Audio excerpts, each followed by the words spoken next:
Selamat pagi, salam sejahtera. Isu hangat pagi ini, tak patut Perdana Menteri buat macam ini. Berita sepenuhnya. Patut ke Perdana Menteri arah semua menterinya batalkan rancangan bercuti ke luar negara? Bagi menteri yang sedang berada di luar negara, Ismail Sabri Yaakob mahu mereka cepat pulang ke tanah air. Tetapi bukankah sekarang musim orang bercuti akhir tahun? Jadi mengapa Pak dan Puan Menteri tidak dibenarkan bercuti setelah lelah bekerja sepanjang tahun? Kerana negara masih dilanda banjir, oleh itu arahan Perdana Menteri wajar dan tepat sekali, saya sokong 100%. Pun begitu saya beranggapan Perdana Menteri tidak patut dan tidak perlu keluarkan arahan berkenan. Kerana Menteri bukan budak-budak yang perlu diajar dan diarah apa yang mesti dilakukan terutama ketika bencana banjir berlaku. Mereka sepatutnya tahu to do the right things dengan sendirinya tanpa arahan bos mereka. Rakyat sedang susah dan derita. Tidak perlulah Perdana Menteri kena nasihat, janganlah bercuti, baliklah ke tanah air, datanglah kerja. Di mana hati nurani atau konsensi menteri? Takkan tidak rasa bersalah ketika rakyat menderita mereka happy-happy bercuti? Tak kiralah cuti luar negara atau dalam negara. Jika ada rasa hati nurani, ada rasa prihatin dan sensitif akan penderitaan rakyat, mereka dengan sendirinya tidak akan pergi cuti-cuti. Lantas saya ulangi, tak perlulah Perdana Menteri sendiri terpaksa keluarkan arahan seperti berikut. Kalau mereka menteri yang belum bercuti dan sebagainya, saya minta menteri batalkan percutian masing-masing sehingga selesai masalah banjir ini. Bagi menteri yang berada di luar negara, saya minta mereka pulang segera ke tanah air untuk sama-sama membantu kerajaan keluarga Malaysia yang dalam kesusahan. Mungkin ada menteri yang keluar negara sebelum banjir melanda, namun pada era serba canggih ini tentulah mereka tahu bencana berlaku di negara.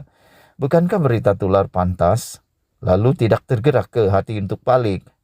Difahamkan juga ada menteri yang berangkat ke luar negara untuk cuti atau sebab lain setelah banjir melanda. Maknanya apabila berlaku banjir, mereka ada dalam negara. Betul ada yang melawat kawasan banjir, ada yang melancarkan program gerak kerja membantu bangsa banjir. Namun selepas pelancaran, mereka teruskan hasrat ke luar negara. Sekali lagi, saya tanya untuk cuti atau sebab lain. Hakikatnya tidak ada dalam negara walau apapun alasannya. Mungkin ada yang menugaskan atau delegate pegawai dan orang mereka untuk teruskan usaha membantu. Mereka pula menteri memantau dari jauh ala guna remote control. Namun, ini bukan remote control untuk tukar rancangan TV. Ini memerlukan pendekatan hands-on. Lagipun, macam mereka berlepas ke destinasi peranginan atau tempat lain, banjir masih melanda. Ribuan rakyat kesusahan dan susah hingga ke saat ini. Kehadiran menteri perlu untuk memimpin. Bukankah mereka digelar pemimpin? Oleh itu pimpinlah. Pimpin anak-anak buah dan rakyat. Kehadiran mereka juga akan menyuntik semangat kepada anak-anak buah untuk terus berkhidmat kepada rakyat. Sedaplah hati mereka apabila bos bersama-sama kerja. Ini tidak, mereka kerja manakala bos bersantai-santai di luar negara. Kalau mereka patah semangat dan tidak bermotivasi, tidak boleh dipersalahkan. Walaupun mereka tidak patut patah semangat. Mereka mesti bantu rakyat meskipun bos tiada berada di sisi.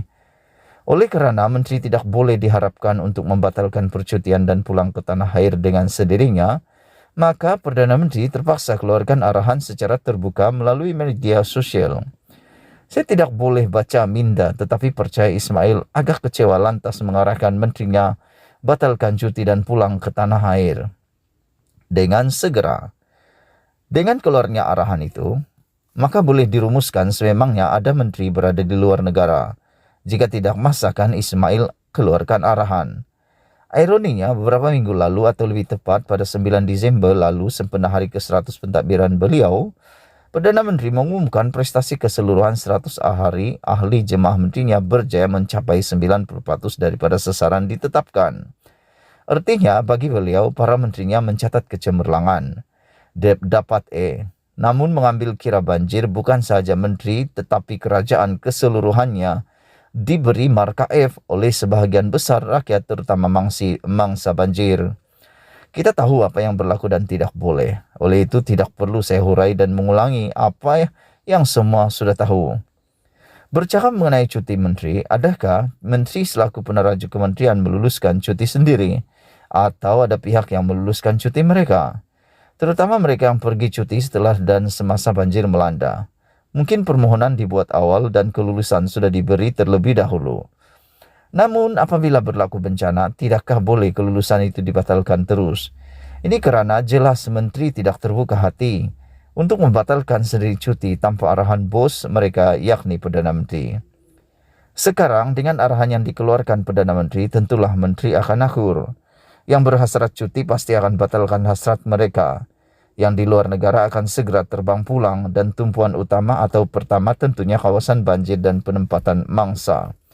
Namun bagi saya, mangsa banjir tidaklah terlalu gairah dengan kehadiran menteri, sebab mereka pulang ke tanah air hanya setelah diarah Perdana Menteri, bukan pulang dengan diet sendiri. Dah jolok baru nak gerak. Mungkin mereka akan teringat lagu 1980-an nyanyian Sedi, sayang semuanya sudah terlambat. Mungkinkah begitu? Penutup bicara, saya tampilkan penulisan seorang bekas editor media atas talian kenalan saya yang dihantar kepada saya melalui WhatsApp. Ada 10 peranggaan, saya petik 4 berbunyi. Masa bencana rakyat kuat bising melalui pelbagai media massa, tapi rakyat masih akan undi orang yang sama masa pilihan raya nanti. Semua akan lupa bencana ini. Rakyat kuat mengadu dan mengeluh pasal ahli politik, tapi bila ada peluang untuk tukar wakil mereka, peluang dibazirkan. Jika apa yang dikatakan beliau ini benar, maka tersenyum lebarlah politikus yang dimaksudkan, termasuk para menteri. Namun jika ramalan beliau salah, menteri akan menangis tidak berlagu. Atau akan teringat mereka lagu populer Sedi 1980-an yang saya sebut tadi. Sayang, semuanya sudah terlambat. Artikel ini adalah pandangan penulis dan tidak semestinya mewakili FMT, dipetik daripada FMT, ditulis oleh Mohsin Abdullah. Sekian isu hangat pagi ini. Jangan lupa tinggalkan komen Anda. Sila tekan butang subscribe. Setiap daripada komen Anda amatlah dihargai. Dengan ucapan sebentar tadi, Malaysia kita punya, kita jaga sama-sama. Sama-sama kita cintai Malaysia. Semoga semua mangsa banjir yang terlibat tetap tabah dan kuatkan hati. Kita berharap semua juga ahli politik menjalankan tugas dengan hati yang ikhlas. Seperti mana Anda merayu sewaktu Anda mahu diundi oleh para pengundi. Jalankan tugas Anda seperti yang Anda janjikan sewaktu kempen dahulu. Kita jumpa lagi. Bye-bye.